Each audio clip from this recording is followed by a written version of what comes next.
So starting the test drive in this Edge, love having the 2-liter turbocharged 4-cylinder, definitely gets up. And then just having the all-wheel drive system is nice as well. It's a very, very quick SUV that has a lot of practicality to it in terms of the overall space you get, the overall driving ease, and then just the fuel economy. So most people that are getting these probably won't appreciate the pull you get in this as opposed to someone like myself, but I do like that, again, it still has a practical aspect to it, even though it's not necessarily an Edge ST. Now those are nuts, but this one, it's quick, but also, again, more of a practical choice in terms of price, fuel economy, etc. We'll give it a little pull here.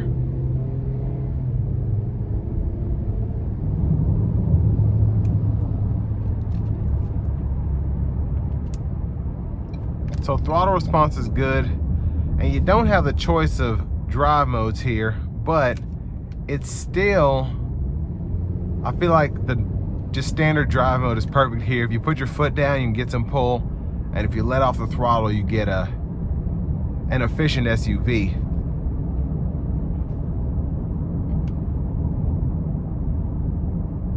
But I like this trim because it's under 43 grand, which is crazy to think that that's actually something. I think my mom's first Edge was like 28, 29 grand maybe. And of course that one was an SE, so it was a more basic trim, but still, stuff's just more expensive than it used to be.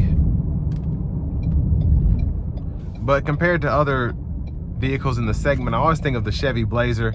I feel like this is a pretty good price point here.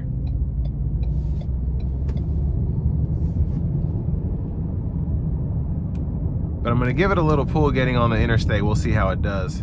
So a nice pull here.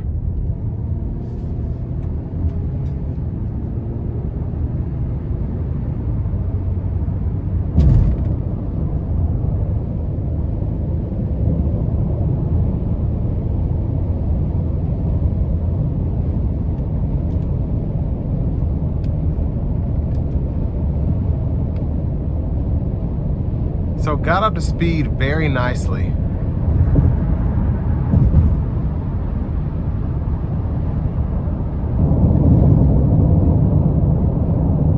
And the ride is actually really good. Road noise is a bit prevalent, but this stretch of interstate is very rough, so no surprises there.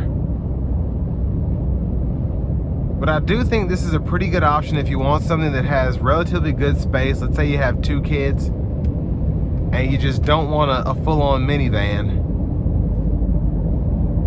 Definitely shouldn't be disappointed with this new 2024 Ford Edge SEL with all-wheel drive.